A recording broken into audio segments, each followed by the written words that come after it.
네, 안녕하세요. 주식은 역시 끼리끼리새 기리씨입니다. 안녕하세요, 기름들. 자, 오늘 증시는 조금 좋지 않지만 그래도 또다시 바로 회복을 할 거라고 개인적으로 생각하고 있습니다. 그러니 기름들 너무 걱정하지 마시고 오늘의 경제 뉴스 바로 알아보도록 하겠습니다. 같이 공부하시죠. 렛츠 기릿! 자, 첫 번째 소식을 보도록 하겠습니다. 아마도 많은 기분들이 이러한 비슷한 내용 보셨을 거라고 생각해요. 오늘부터는 우회전할 때 일시정지를 해야 된다고 하는데요. 그런데 무조건적으로 일시정지를 해야 되는 것도 아니고, 그리고 누가 생각해도 야 이거는 당연히 서행으로 가야지 라고 생각을 하는 것도 무조건 일시정지를 해야 되는 경우가 있다고 합니다. 정말 빠르게 정리를 해보도록 할게요. 아마도 다들 뉴스 그리고 신문, 유튜브 이런 데서 보셨을 거라고 생각합니다. 오늘부터 우회전할 때 횡단보도가 있으면은 만약 거기서 보행자가 통행하고 있을 때 이거는 뭐 당연히 서야겠죠. 그런데 중요한 거는 보행하려 할 때도 일시정지를 해야 됩니다. 그 말인즉슨 아직까지 횡단보도에 아무 사람이 없지만 저기 딱 보니까 어떤 사람이 지속적으로 걸어오고 있다면은 아, 이 사람은 건너겠구나 라고 생각을 하면서 일시정지를 해야 된다는 거겠죠. 만약 이거를 위반하면은 벌점 10점에 승용차 기준 6만원의 범칙금이 나온다고 합니다. 그리고 더 중요한 거는 바로 이겁니다. 어린이 보호구역 여기에서는 폭이 좁은 길이 많습니다. 그렇기 때문에 신호기가 없는 횡단보도가 있는데요. 그런 경우에서는 무조건 사람이 아무도 없어도 일시정지하고 난 다음에 진행을 해야 된다고 합니다. 그러니 이제부터는 그냥 어린이 보호구역이 딱 보이면은 아, 무조건 일시정지 후 진행, 이거를 외우시면 될 것 같네요. 그리고 마지막으로 차량이 우회전할 때 서행으로 갈 수 있는 방법과 그 다음에 일시정지를 하고 난 다음에 가야 되는 방법이 있다고 하는데, 녹색불이냐 아니면 적색불 여기에 따라서 서행, 일시정지가 나뉜다고 합니다. 그런데 처음 보니까 좀 헷갈리더라고요. 그래서 저 이리시 그냥 깔끔하게 정리를 해봤습니다. 이제 이것만 외우시면 될 것 같아요. 우리가 한번 상상을 해보도록 하겠습니다. 우리가 이제 우회전을 할 겁니다. 그래서 맨 끝 차선에서 서서히 가고 있는데 지금 저 기릿이 타고 있는 그 진행 방향으로 쭉 가는 불이 만약에 빨간 불이라면은, 그러니까 직진 차로가 막혀 있다면은 그때는 무조건 일시정지입니다. 그렇다고 일시정지하고 계속 기다리는 게 아니라 일시정지 후 그 다음에 서서히 진행을 하시면 될 것 같습니다. 그러니까 정말 심플하죠. 일단 직진 신호가 적색이면은 무조건 일시정지 하고 난 다음에 아, 이제 사람이 아무도 없구나 하면은 오른쪽으로 쓱 돌면 되고요. 그리고 직진 신호가 녹색이면은 아, 이거는 그냥 서행으로 가면 되겠다 라고 생각을 해볼 수 있겠지만, 하지만 그 와중에 오른쪽 횡단보도를 봤더니 사람이 지금 건너고 있거나 아니면 사람이 건너려고 할 때는 당연히 아까 위에서 봤죠, 일시정지를 하셔야 됩니다. 이거는 뭐 당연하다고 볼 수 있겠죠. 사람이 건너가고 있으니까요. 그리고 여기서 많이들 헷갈려 하시는 게 있는데, 횡단보도 신호등이 녹색인데 사람이 없을 땐 어떡하나요? 여기에 대해서는 잘못된 정보가 하나둘씩 있다고 합니다. 무조건 횡단보도 녹색이 끝날 때까지 기다려라 이런 말이 있다고 하는데 절대 그건 아니고, 횡단보도 신호등이 녹색이든 아니면 적색이든 건너는 사람이 없으면 그냥 서행으로 지나가시면 될 것 같습니다. 그러니까 정말 심플하죠. 뭔가 그림 자료가 없어서 혹시나 이해가 안 가셨을까봐 한 번만 더 설명드리자면은, 맨 끝 차선에서 이제 우회전할 때 직진 신호가 어떤가 거기에 따라서 방향이 바뀝니다. 앞을 딱 보니까 적색이에요. 그렇다면 일단 무조건 일시정지 하고 난 다음에, 그리고 난 다음에 서서히 진행을 하시면 될 것 같고, 그리고 만약에 직진 신호가 녹색이다 그렇다면 그냥 무조건 가면 되는구나 라고 생각할 수 있겠지만, 하지만 그때 사람이 건너고 있거나 아니면 사람이 건너려고 한다면 일시정지 후 진행을 하시면 되고, 그리고 마지막으로 횡단보도에 사람이 아무도 없고 지나려는 사람도 없다면 횡단보도 신호등이 녹색이어도 서행으로 진행하시면 될 것 같습니다. 그리고 플러스 가장 중요한 거는 어버구에서는 신호기가 있든 없든 사람이 건너든 안 건너든 무조건 일시정지를 해야 된다는 거, 이것도 잊으시면 당연히 안 되겠네요.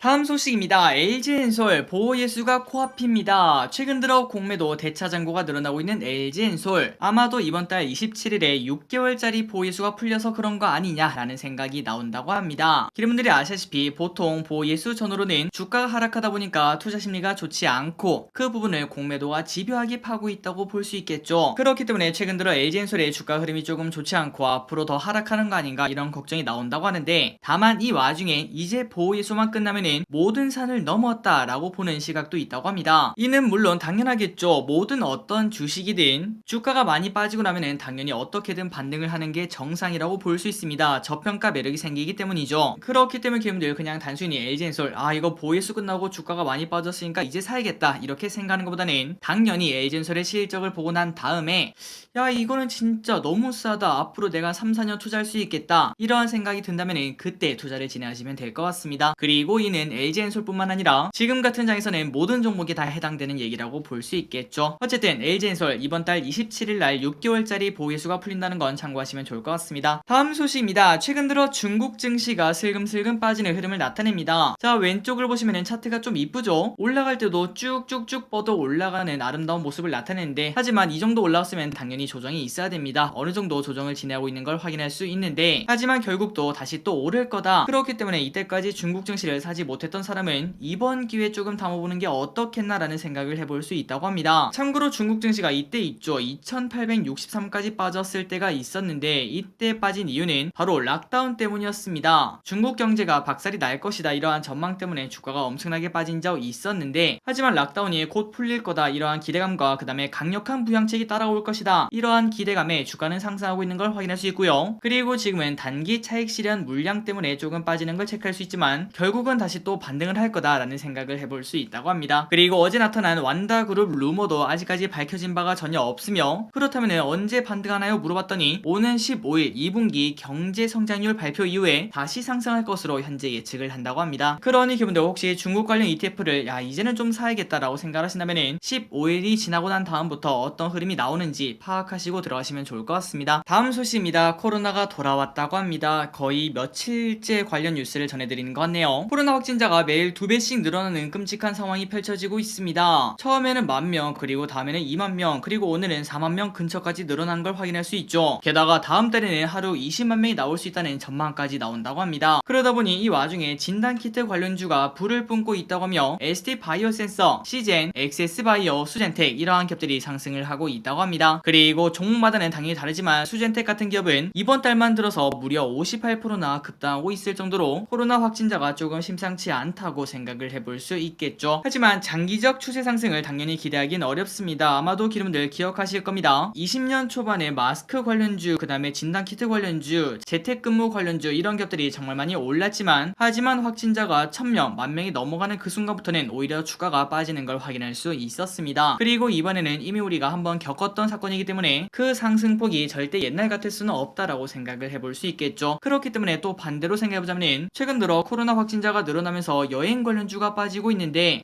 리오프닝 관련주를 오히려 지금은 좀 봐야 되지 않을까라는 생각은 당연히 해볼 수 있습니다. 역발상이라고 생각을 해볼 수 있겠죠. 한번 기분들 여기에 대해서 생각을 해보시고, 그리고 코로나 결국은 지속적으로 다음 달까지 계속 확진자가 늘어날 것 같은데 항상 기름들 코로나 조심하시기 바랍니다. 다음 소식입니다. 테슬라에 이어서 리비안도 지금 미국에서는 정리해고 열풍이라고 해야 될까요? 이게 불고 있다고 합니다. 사실 미국은 고용이 조금 자유로운 편이라서 우리나라처럼 정리해고가 엄청난 소식은 아니지만 그럼에도 불안감이 증폭되고 있다고 합니다. 그만큼 회사에 돈이 없는 거 아니냐, 이런 얘기를 하는 거겠죠. 그리고 지난번에는 테슬라에서 인원 감축 이야기가 나왔었는데, 이번에는 다른 전기차 업체인 리비안에서 직원 수백 명을 정리해고하겠다, 이러한 계획이 밖으로 새어나왔다고 합니다. 다만 이 와중에 전기차 제조 부분이 아니라 그 외적으로 이제 좀 중복되는 직원들을 해고하겠다, 이러한 얘기는 했다고 하지만, 어쨌든 기업들이 긴축에 나서는 모습들은 투자자들에게는 조금 공포감을 일으키는 그러한 사건이 아닌가라고 볼 수 있습니다. 다음입니다. 왼쪽에 보시면은 트위터의 차트가 심상치 않습니다. 뚝뚝뚝 떨어지는 걸 확인할 수 있죠. 자, 어제 하루만 하더라도 11%나 하락을 했다고 하는데 그 이유는 바로 일론 머스크가 트위터 인수를 결국 철회하자 트위터의 주가가 11%나 폭락을 했습니다. 그런데 여기서 중요한 게 있다고 하는데요. 웰스파고의 수석 분석가의 의견은 아직까지 끝나지 않았다고 합니다. 하락이 끝나지 않았다는 소린가 하고 봤더니 머스크가 원하는 거는 그냥 트위터를 가지고 노는 게 아니라 가격 후려치기라며 인수가 끝나지 않았음을 시사했다고 하는데요. 그러니 말 그대로 트위터를 더 싸게 사기 위해서 이러한 노력을 한다는 겁니다. 그리고 그 말인즉슨 결국 언젠가는 또다시 머스크가 트위터 인수하기로 했어요, 뿌잉뿌잉이라고 말하며 트위터를 또 올릴 수 있다는 소리겠죠. 그리고 그때는 또다시 도지코인 올라가듯이 트위터가 올라갈 거라고 생각을 해볼 수 있는데, 개인적으로는 이런 주식에는 저는 잘 투자를 하지 못하겠습니다. 담이 작아서 그런지 담이 큰 사람만 할 수 있는 투자법이라고 볼 수 있겠죠. 혹시 기름들 중에서 이거 일리가 있다 라고 생각을 하신다면 이러한 투자법도 생각을 해보시면 좋을 것 같습니다. 다음 소식입니다. 루닛, 이게 무슨 일이니? 충격적인 경쟁률과 어제 루닛이라는 기업이 돌아왔습니다. 코스닥 특례 상장을 위한 기술평가에서 AA 등급을 받아서 기대감이 분명 있었으나, 하지만 IPO 시장은 대여급 말고는 전부 다 박살나는 바이오에 묻어 무덤이라고 볼 수 있겠죠. 이거를 결국 뚫지 못했다는 걸 확인할 수 있습니다. 7대1인가요? 매우 충격적인 경쟁률이 나왔죠. 하지만 그 와중에 루닛은 무조건 상장을 하겠다는 의지가 있었나 봅니다. 공모 희망밴드 상단이 49,000원인데 3만원으로 공모가를 확정하며 승부수를 띄운 모습을 확인할 수 있다고 합니다. 그래서 지금 투자자분들도 야 이거 좀 싸지긴 했는데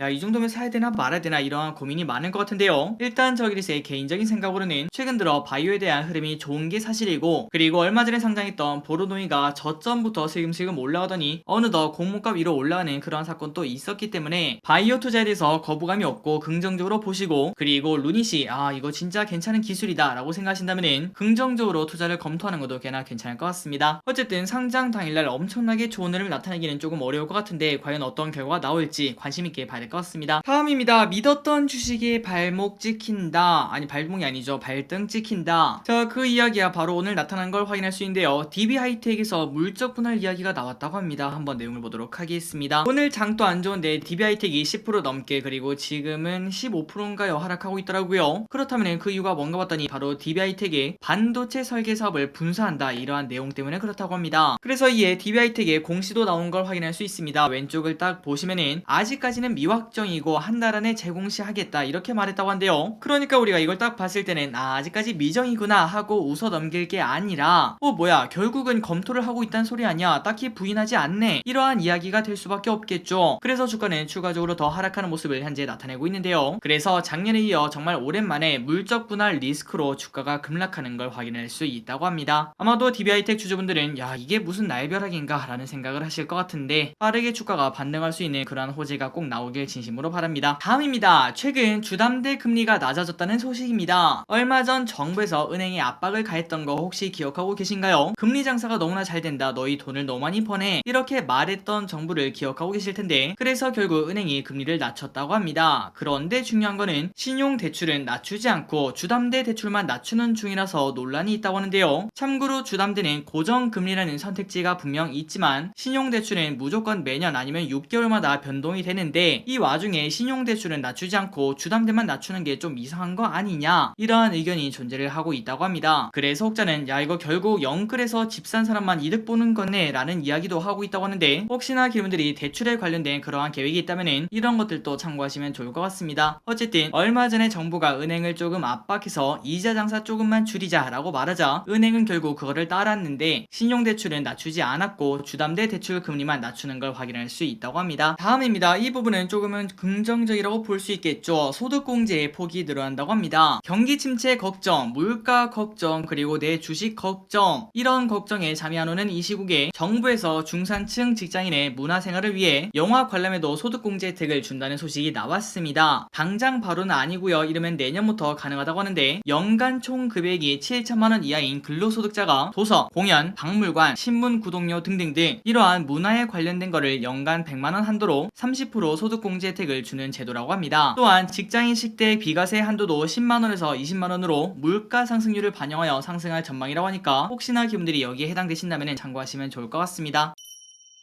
다음입니다. 현대차 국내 투자 계획 합의. 현대자동차 노사가 금 30년 만에 신규 공장 건설 투자 계획을 합의를 했다는 소식입니다. 그래서 언제 짓는가 보더니 바로 내년에 전기차 전용 공장을 착공을 시작하고, 그리고 25년에 완공을 한다고 하는데요. 이는 1996년 아산 공장 이후 처음으로 지어지는 공장이라고 합니다. 그래서 이러한 결정이 나오자 몇몇 주주분들은 이때까지 현대차가 한국에 공장을 안 지은 이유가 뭐겠냐, 다 노조 때문인데 결국은 또다시 이렇게 짓는구나 라고, 현대차에게는 그렇게 좋은 소식은 아니지 않을까라고 해석하는 사람도 있다고 합니다. 그러니 이러한 생각이 있다는 거는 그냥 참고하시면 될 것 같고, 그리고 기존 노후 생산 라인은 재건축한다는 얘기도 나왔다고 합니다. 어쨌든 이렇게 공장을 새로 짓는다는 거는 그만큼 차가 잘 팔린다는 소리겠죠. 쭉쭉쭉 성장을 해서 우리의 계좌를 빵빵 불려줬으면 좋겠습니다. 다음 소식입니다. 정말 충격적인 소식이 나왔죠. 차량 옵션도 구독입니다 고객님. 바야흐로 구독의 시대입니다. 안마의자도 구독, 그리고 정수기도 구독, 그리고 넷플릭스 이런 것들도 전부 다 구독을 하는 시대 시대이죠. 그런데 이제는 차량도 구독을 하는 시대가 왔다고 합니다. 근데 차량 구독이라는 게 뭐 렌트카, 리스카 뭐 그런 거 아닌가? 라고 생각을 해볼 수 있는데요. 하지만 이 구독 서비스는 바로 차량 옵션 구독이라고 합니다. 그게 무슨 소린가 봤더니 딱 진짜 직관적이라고 볼 수 있겠죠. BMW가 차량 열선 시트는 월 24,000원, 그리고 운전대 온열 그러니까 핸들이 따뜻한 거는 13,000원, 그리고 자율주행은 51,000원 등 옵션을 매월 구독으로 팔겠다, 이러한 얘기를 했다고 합니다. 그러니까 겨울에 차를 딱 탔는데 아유야 너무 춥다, 핸들에 이거 열선하려면은 11,000원 내라는 거겠죠. 물론 이렇게 구독으로 한다면은 당연히 깡통 가격은 조금 낮아질 거라고 생각을 해볼 수 있습니다. 하지만 중요한 거는 소비자들 사이에서는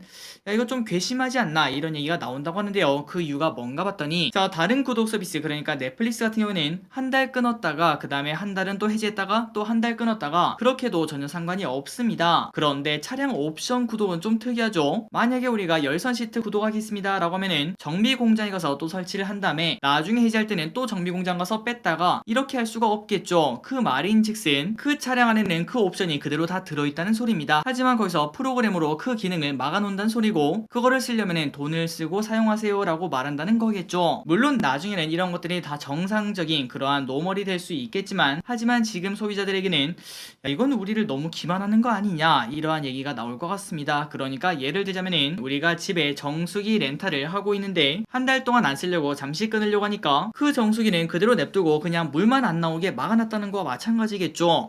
야 이게 뭐 당연한 것 같긴 한데 내 눈에 보이니까 좀 씁쓸하네, 이런 얘기가 당연히 나올 것 같습니다. 어쨌든 차량 옵션 또 구독인 시대가 이제 다가오고 있다는 소식이었습니다. 다음입니다. 금도 하나의 자산이다. 항상 금이라는 거는 투자기에 망설여지는 게 사실이죠. 배당을 주는 것도 아니고 움직임도 느릿느릿하기 때문에 많은 기분들은 굳이 우리가 금을 투자해야 될까요? 이러한 생각을 하실 거라고 생각합니다. 하지만 다른 주식이 만약에 빠질 때 금만 올라간다면은 야 이건 좀 해봐야겠죠. 최고의 시나리오라고 볼 수 있습니다. 그래서 하나투자증권에서는 앞으로 금값이 10% 정도 상승할 수 있을 거다, 이러한 전망을 했다고 하며, 그리고 그 시발점은 연준이 경기 둔화를 반영해 베이비 스텝으로 전환할 때 그때가 바로 금값이 오를 시기라고 하는데요. 그러니까 지금은 연준이 자이언트 스텝이다, 빅 스텝이다 이런 얘기가 나오고 있지만 아마도 몇 개월 안에 베이비 스텝으로 바뀔 거라는 걸 생각을 해볼 수 있습니다. 그리고 그때가 바로 금값이 상승할 수 있는 조건이라는 거겠죠. 또한 인플레 국면이다 보니까 전통 인플레 파이터라고 볼 수 있겠죠. 금에 대한 수요가 높아질 것으로 보인다고 합니다. 다음 소식입니다. 신한울 3, 4호기 건설 1년 땡긴다. 갈수록 필요 전력량이 늘어나면서 정부가 신한울 3, 4호기 건설 착수를 1년 당기기로 했다는 소식입니다. 그래서 24년 아마도 2년 뒤에 착공을 할 것으로 보인다고 하는데요. 그래서 이러한 계획들이 맞물려 원전 비중을 30% 이상으로 올리는 게 정부의 목표이며, 이 와중에 5천억 규모의 수소 펀드도 조성을 했다고 합니다. 그러니까 원전과 그리고 친환경 여기에 대한 섹터는 갈수록 성장할 수밖에 없다는 걸 우리가 한 번 더 느낄 수 있었네요. 자, 오늘의 기업 두 가지를 빠르게 보고 끝내보도록 하겠습니다. 첫 번째, 하나에어로스페이스. 얼마 전에 누리호가 발사를 했습니다. 그리고 러시아 전쟁이 조금은 그냥 노멀이 돼버린 걸 확인할 수 있죠. 그렇기 때문에 이벤트가 소멸하고 있다고 볼 수 있는데요. 그러다 보니 최근 들어 방산주의 인기가 많이 떨어지는 걸 확인할 수 있습니다. 최고가가 6만원인데 어느덧 4만원까지 내려오는 걸 확인할 수 있죠. 그러나 키움증권에서는 경기 후퇴 국면에서 안정적인 실적을 보여줄 것이라며 목표주가 7만원을 유지를 했다고 합니다. 그리고 저 길이 또 로봇 관련주와 그 다음에 우주항공주는 지속적으로 우리가 당연히 공부할 필요가 있다고 생각하는데, 지금처럼 주가가 빠지면 당연히 미래를 보고 우리가 서서히 매수할 타이밍이라고 볼 수 있겠죠. 이때까지 주가가 많이 오르고 있어서 쉽사리 손이 안 나갔던 방산주, 이번이야말로 또다시 기회를 주는구나 라고도 생각을 해볼 수 있습니다. 물론 급하게 살 필요는 당연히 없겠죠. 그렇다면 어떤 호재가 있는가 봤더니 일단 지금부터 여객기 수요가 늘어납니다. 리오프닝이 시작한다고 볼 수 있겠죠. 그러다 보니까 항공기 부품 수요가 지속적으로 증가할 것이라고 볼 수 있고, 그리고 방산은 수출이 연말에 집중될 예정이며 폴란드, 핀란드 등이 대상이라고 합니다. 게다가 러시아 인접국들 대상으로 K9 자주포 수주기회가 확대될 것이다, 이러한 얘기도 나온다고 합니다. 그래서 하나에어로스페이스의 실적을 보도록 하겠습니다. 지속적으로 성장하는 걸 볼 수 있죠. 그런데 그 와중에 지금 현재 퍼가 9.9배, 내년은 8.8배, 내후년은 7.9배 성장하는 기업이 퍼가 10이 안 된다는 거는 당연히 이거는 비싸다고 할 수는 없다는 거 알고 계실 거라고 생각합니다. 그렇기 때문에 장기적으로 봤을 때는 성장할 수밖에 없는 기업이라고 볼 수 있을 것 같습니다. 마지막입니다. 셀트리온을 보도록 하겠습니다. 최근 들어 주가 상승이 심상치 않습니다. 모든 이평선을 뚫고 올라가는 걸 체크할 수 있고, 오늘 또 최고 최고가를 또 갱신하는 걸 확인할 수 있죠. 이제는 진짜 바닥이다. 흥국증권이 셀트에 대해서 목표 주가를 22만원으로 올려잡았다고 합니다. 그 근거는 바로 실적이라고 하는데요. 바닥을 찍었던 실적이 반등하고 있는 걸 확인할 수 있으며, 그리고 앞으로 바이오시밀러 품목 허가도 기대가 충분히 되는 부분이라고 합니다. 그리고 셀트론의 실적도 당연히 성장하는 걸 체크할 수 있는데, 하지만 펀은 48, 내년에는 40, 내후년에는 32배로 저기르시 바이오 투자를 안 하는 이유죠. 꼭 바이오라고 이렇게 비싸야 되나 이런 생각이 들지만, 어쨌든 과거 평균퍼를 봤을 때 지금 가격은 낮은 편이구나 라는 걸 생각은 충분히 해볼 수 있습니다. 그리고 이러한 분위기가 최근 들어 바이오를 조금씩 끌어올린다고 볼 수 있겠죠. 한번 여러분들 공부해보시기 바랍니다. 자, 오늘 공부 여기까지 끝났습니다. 항상 이렇게 같이 공부해서 진심으로 감사합니다. 내일은 더 좋은 뉴스로 돌아오도록 하겠습니다. 지금까지 기리셨습니다. 바이오.